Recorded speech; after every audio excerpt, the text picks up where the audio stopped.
Okay. First and foremost, thank you so much for being here. I know that you have five upcoming projects that I believe are Hollywood produced projects, such as The Vow, Ghost in the Cell, Nightmares and Daydreams, Friction, and Siege at Thornhigh. And not to Mhm. forget your Bumi Langit cinematic universe that you're responsible with. Um, so last time we talked was actually in your Instagram live, to which I Oh, okay. stutter. Okay. But I will try to be more professional today. That's Um, okay.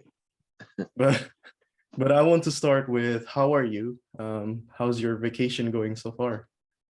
I'm good. I'm good. I'm not actually on vacation. I'm scouting for location for Oh, a secret project. Um, Actually, yeah, not on holiday. It's half holiday, but okay.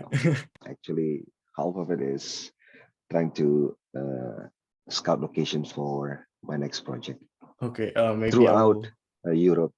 Yeah. Sorry. It's going to be about medieval Europe. Oh, So, yeah, should I blur this? Is this an exclusive for me? it's okay. It's It's okay. You okay. can. Yeah. Wow. I'm so honored to be maybe one of the people that actually know this. I actually love medieval style movies.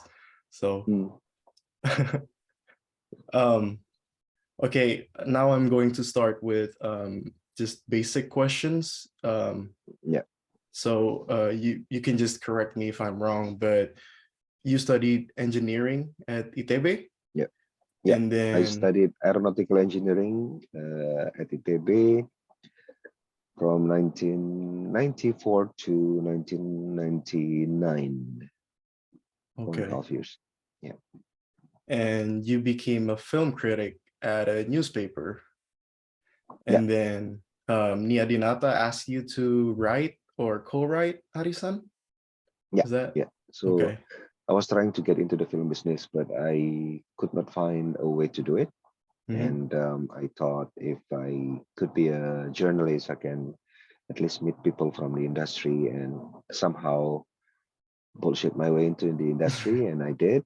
Um, I became a film critic, but it was not actually a good choice for me because I kind of burned many bridges uh, Oh, really? with all the with several filmmakers, local filmmakers. But I met this very one nice filmmaker, Nia Dinata, and I was interviewing her, and we end up talking about script writing. And she asked me, where did I learn about script writing? And actually, she said, script writing is very different than writing news. So you talk as if you know about it, but it's different. And I Yeah. said, I also write scripts. And she said, "Oh, you do? Yeah." And I showed her some of my works. I sent her Jenny Joni, actually, my first film. I sent her the first 20 pages of Jenny Joni, and she was very interested. And the next day, she asked me to meet her, and we talked about her upcoming project, which was Harisan, and she asked me to co-write with her. Oh, okay. So that's the story. That's a really cool opportunity. Yeah, it was. Yeah, actually, the next question is about Janji Joni. So I know Yeah, that Janji Joni or Johnny's Promise was based on your early short film, Johnny Be Brave. Can you yeah. please tell us more about the process of it? Like, where did you get Actually, the I casting and camera and all that stuff? I wrote Jenny Joni actually when I was in college. When I was, I believe, second year at college. I was very bored attending the class. I believe it was apa ya, pendidikan Pancasila or something. Oh, I don't okay. remember what's the exact name, but at the time, I don't know about now, we had to study Pancasila. We Mhm. had to have class Pancasila somehow. So I started writing Johnny's Promise based on my um, experience watching a film at the theaters in Bandung. It's called Odeon Theater, if I'm not mistaken. I was watching this movie called The Devil's Own, starring Brad Pitt and Harrison Ford. Mm. And the movie just stopped halfway. We were waiting for the movie to resume, but it did not. So um, after half an hour, I went to the projectionist room and asked what happened. And the projectionist said, the guy who's supposed to bring the film can had an accident. Oh my And I God. was I was surprised knowing this because I thought they had all the film cans with them and they screen it. It turned out that theaters sharing movie together, Oh, two or three theaters sharing film film reels. So it gave me an idea to write Johnny's Promise. So I finished Johnny's Promise when I was in college. Johnny Be Brave was actually my first short film, my first completed short film. It was actually based on Johnny's Promise script. So it's not the other way around. oh, okay. Um, I when I met Nia Dinata, I also met several people, including Kavi Shamara, who was also the producer of Arisan and Johnny Promise, and Sekar Asmara, who gave me the opportunity to be assistant director on her first Hmm. film. And Yayang Senor was given an assignment to do a short movie at the time for um, there was a collaboration between universities in US and Indonesia, and they want to make an event in Bali to show that Indonesia now has changed, become better. And Yayang Senor was assigned to direct this short movie. And Yayang Senor asked me to write the script, but when she read the script, she said, I could not direct this. You should do it yourself. Mm. So she gave the opportunity to direct to me, and that was Johnny Be Brave in 2001. Okay. Um, so your first role is actually was it the as a co-writer on Arisan or as the assistant director? The first role that you got in this filmmaking industry. That day when I met Nedinata for the second time when we're talking about script, and we end up uh, having an agreement to write together Arisan. I also met Mbak Sekario Asmara, and that very day we talked, and she said, "Do you want to be my assistant director?" I was like, "I've never been an assistant director," and she said, Wow. "I've never," and she said, "I've never been a director." So no worries, so we all knew. So she gave me a book. She gave me a yellow, like orange book about assistant director job, and I read it, and yeah, I became assistant director that very next day after I met Mbak Sekar. That is crazy. Yeah, So just to recap, you went studying aeronautical engineering to a film critic and then to yeah, one of the most respected filmmakers from Asia. And I learned from your previous interviews that you love watching movies and you've been watching it since elementary and you've been dreaming to make them. yeah, And I also learned that from your interview with Tujuan Podcast that family has been your main theme, actually. And I yeah, came to realize that because in Mother's Love, Satan's Slave, Gundala, it's all in like family theme. So yeah. my question is, what inspired you to follow your dream in filmmaking? Has it always been your struggles in the past that inspired you? My movie, all my movies are actually not about family. My movies are actually about the absence of parents. Oh yeah. Yeah, that has become my main inspiration for making films, and that's what happened to me and my family, the absence of parents. even though they are physically there, but they emotionally unavailable. So that's actually uh, the main theme usually. All my in all my movies,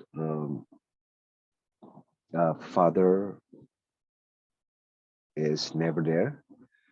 For instance, in Satan Slips 2, the father figure is there, but he's not available emotionally.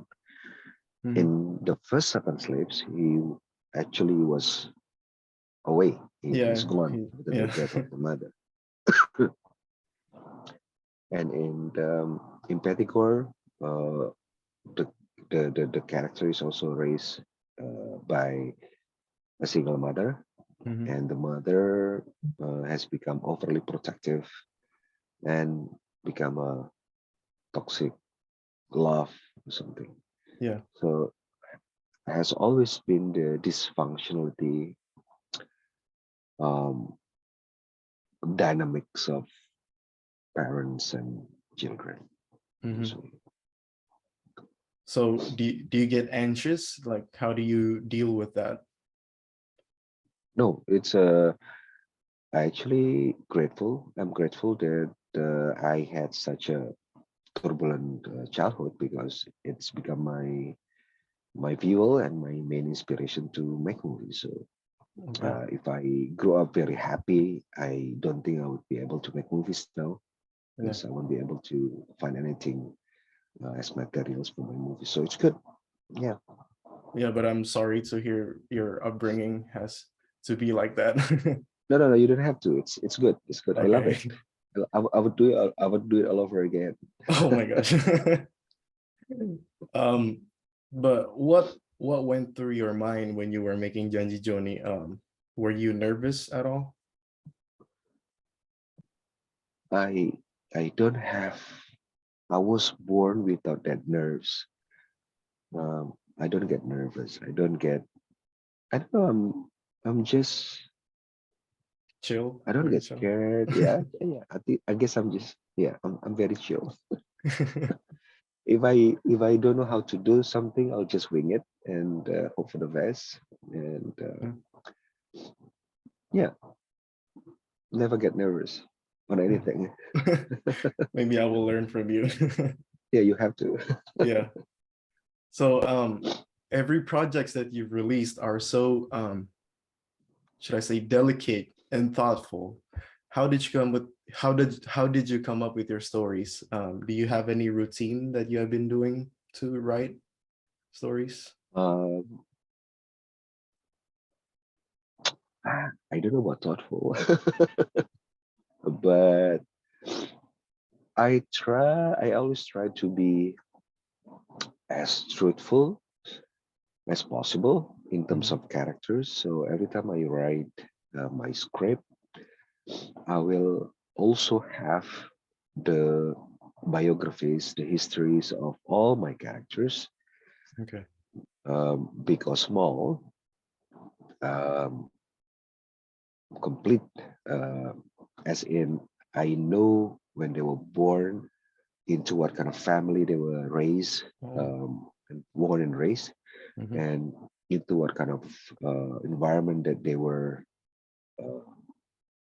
uh, left, their education, their milestones in their life, Wow. things that probably traumatic in their life that really form their characters. So I will always follow their characters instead of me writing the stories.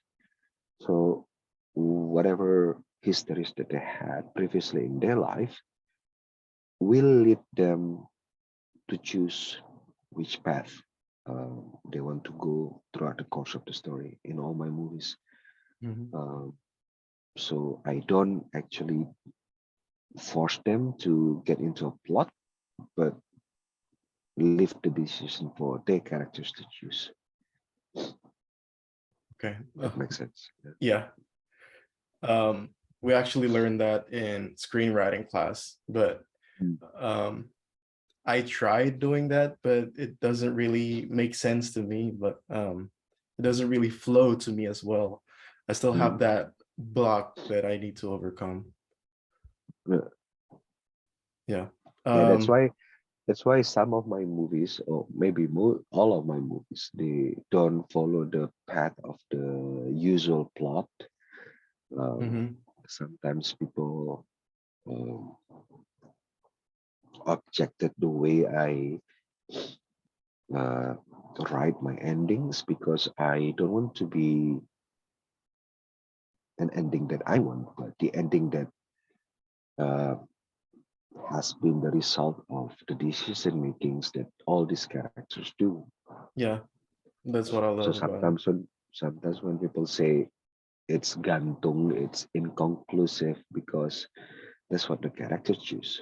The Yeah. result of the interaction makes that ending. Um, and I don't believe in endings in films. I Mhm. don't like conclusive endings in other filmmakers' films or my own films. So I usually have open endings or endings yang menggantung, endings Uh, yang inconclusive Cliffhanger. because not necessarily cliffhanger, but Oh, an like ending that is not an ending because in life there's no ending. yeah. Uh, Life is probably episodic, but there's no ending to it, right? Mhm. Unless you're dead. Even if you're dead, your story will become other people's story, and that story will continue. So that's why my endings in my films always been inconclusive because that's how I perceive life Mhm. is. Maybe like how the Coen brothers approached No Country for Old Men, how they leave things open ended, Yeah, maybe I like like that that. kind of Yeah. endings. Yeah. And I see that you're meeting me at 6 a.m. in the morning. Are That's you okay. an are you an early bird? I am a I'm a very early person. Usually wake up at 5 and write one page or two pages every day. Uh, Good or bad, I just write. That's a good habit. Okay. So that's one of your routines, I should say. Yeah, yeah. Do you like to read books to help with your stories? I read books, but I watch movies more. Oh, I okay. think I'm a very slow reader. Um, that's why I read books, but not as much as I watch movies. Yeah. So I actually have a script that will probably be my passion project one day. And it has Uh-huh. taken me maybe 4+ years just to polish it to perfection. I even dream about it sometimes. And Mm. I'm sure you can relate as you um, write or wrote Impetigore for 7+ years. Uh-huh. Um, so how did you commit and focus to one story for the longest time? I Here's the thing. I don't commit to just one story to write. I write multiple scripts at a time simultaneously. Um, so when I get stuck in one script, I would move to other scripts. Um, at the moment, I am writing one, two, three, four, 5 scripts actually at the moment. Oh, Um, yeah, it has always been my habit to write scripts simultaneously. okay. But it's actually pretty crazy to me that you wrote that for 8+ years. Yeah, I yeah, there were things that I thought I wouldn't be able to write because, for instance, I started writing this story in 2010, I think, 10 or Mhm. 11.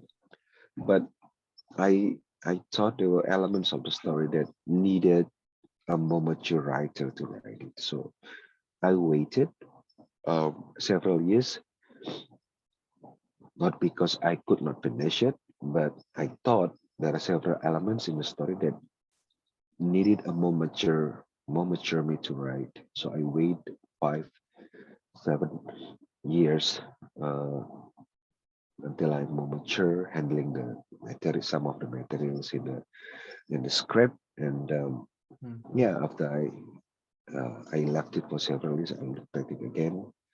Um, Back then, when I wrote it the first time, there were elements of it that felt uh, exploitative. Uh, so I fixed it when I become more mature to make it more delicate, uh, But it pays off in the end truthful. because it's really good, actually. Oh, The thank you, twists and turns. Yeah. thank you. Um, conducting a big production must have been hard. How do you trust your colleagues, especially when you're making your own script? You have to find your crew first that you trust. So you don't do the trust building things during making the films, but before you make the films. Um, every time I make films, before I start producing the film, I always uh, getting to know them, um, not just their view in filmmaking, but also their view in life. Because I think if you have somehow understanding about how we view life, Mhm. it would be beneficial to the film that we make, because I believe that making films is not just collaborative, but also it's like a it's like a relationship between you, your crew, your cast, and the dynamics of this relationship will impact the movie that you're making. Yeah. So you don't have to have the same view of life, but you have to have understandings about others' view Mhm. on life. So that's why you have frequent collaborators like Ichao Tanjung, Yeah, because it's Jimmy not easy Gusti. to find. Yeah. Yeah, Agidara Tama is my main guy usually uh, to make movies. Agidara Tama, Tony Merle in music, sorry, and Ishal Tanjung, my DP. Mhm. And I've been working with Tia Sibuan, my producer, for 20 years now. So, yeah. Okay, so I actually saw Satan's Slaves thrice, and one of Oh, which was in 4DX, which was the first Indonesian movie to have that format. yeah, And I heard that Satan's Slaves Communion was the first Indonesian movie that's in IMAX format. yeah. Can you please tell me what's the next thing going to be for you since technology is growing super fast? Technology is not something that should dictate you. Um, your story should. For instance, why uh, the first Satan slave in 4DX, not just because it's available, but um, the story, when presented in that format, will have a different kind of interesting experience for the audience. We had Gundala in Atmos, the first Indonesian movie using Atmos, because we need to build the world in Gundala in a way Mhm. that is very immersive to people, as an introduction to the world of Bumi Langit Cinematic Universe. And for Satan Slaves 2, why it was in IMAX, because when you see the treatment of the film, the way we deliver the story, um, it needed a bigger canvas. It Mhm. will be best experience in the biggest screen possible and the most immersive sound system possible. That's why we had it on IMAX. So next, I don't know, depends on the films. Yeah. This Yeah. actually questions for Asian filmmakers. Because I haven't seen Satan's Slaves Communion yet in the US. It's going to It, be in November 4th. is it in Shutter or in I cannot theaters? say it. I cannot say it now because it's still not Okay. unannounced. But Okay. yeah, It's okay. November you'll be able to see it. Okay. My question is actually, is it hard for foreign movies to get distributed in the US or It's hard. worldwide? Yeah, that is very hard. Um, yeah, of course. Right now you have probably um, easier ways to get your movies distributed, as in not always has to be theatrical. You can have your movies distributed on streaming platforms Yeah. like Netflix or Amazon, Disney Plus, Sada, etc., etc. But it's still hard. I mean, you don't want your movie just to be distributed on those platforms, but you want your movie to have a special treatment. Mhm. You want your movies to be promoted by this platform, so people would want to see it because they know exists. So yeah, it is hard, So but can you say, sorry. I believe that you have movies that is well made and tell interesting stories internationally. I think that is the main key. And you have to have movies. You have a movie that technically there among other movies from all over the world, from the best movies from all over the world, and Mhm.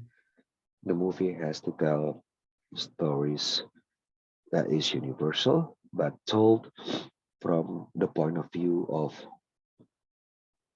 the person who make it and where they live. For instance, if you live in Indonesia, you may be talking about poverty or love, relationship, um, parents and children dynamics. But while these themes are universal, it has to be told from a specific point of view, from Indonesian point of view, or from like I live in Jakarta, Indonesia.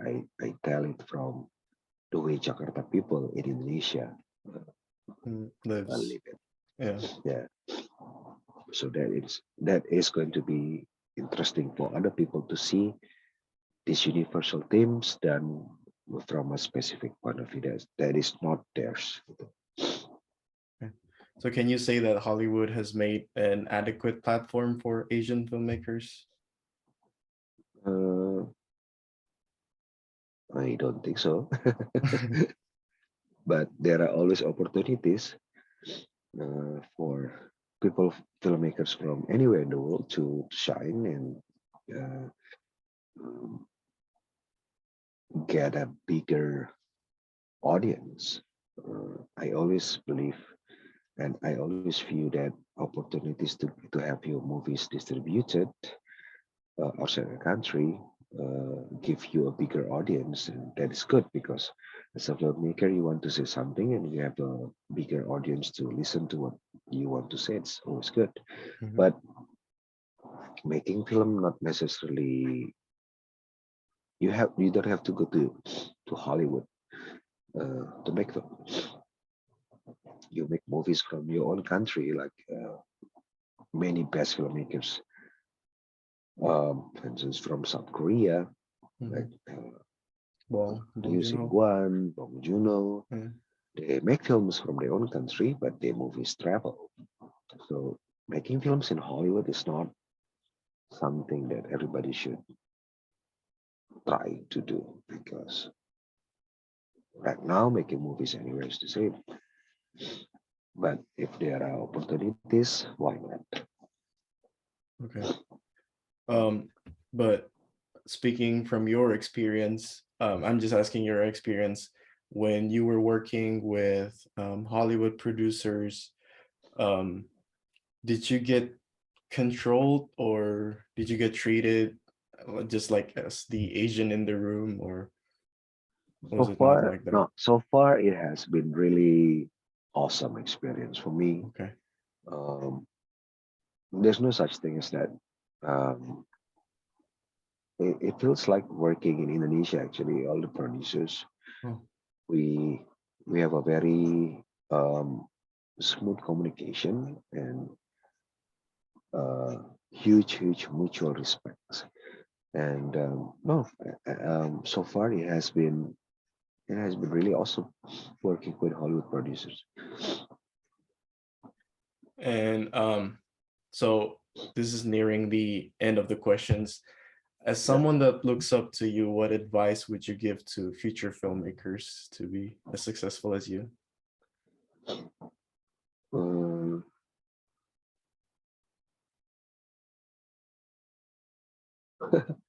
it's always hard to give advices because the path is different. But what I can say probably, if someone want to be a filmmaker, um, you you got to have that um,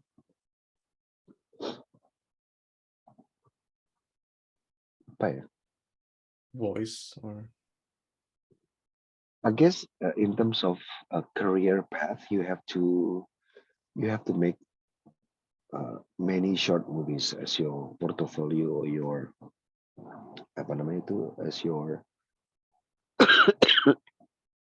your proof that you can do it. But in terms of telling the story in films, you got to have humility. I think oh that's very rare yeah. in many young filmmakers now because they tend to think that they know everything and um, they don't they view themselves not as someone who works in team, too much ego, and they Mm, don't listen to people. You got to have that humility, and you have to be aware that you work as a team, not for yourself. Yeah, humility. You got to have humility, and you have to have perseverance. Um, you have to be persistent. That you can do it. There will be many obstacles in the way. There will be many people saying that you're not doing good or your movie is shit. Even after I make like 9 movies now, um, you still have that. You still get that um, uh, negative negativity from people. But as long as you know yourself and you work and you keep doing it, you'll be able to make movies the way you want. okay, Yeah, that's a new advice for filmmakers, actually. The humility and the yeah. down to earth kind of thing. And like, do you want to add anything before I conclude the meeting? That's actually the most important because if you have humility, you listen to people, you listen to your teammates, and you listen to critics, and I think that's the best advice I can give. Sorry, what sticks? I think that's the best advice I can take. Humility. Yeah, you're right. Oh, okay. Yeah. So that concludes my questions for you. Like from the bottom of my heart, I really want to thank you. I Oh, really appreciate you sama-sama. for being here and all the Sama-sama. movies that you've released that made me want to learn and pursue a career in filmmaking. I hope we'll stay in touch and you have a good Yes, rest of the day and your I'll trip. be waiting for your films very soon. Okay, thank you. Okay, Richard. Bye. Bye. Bye.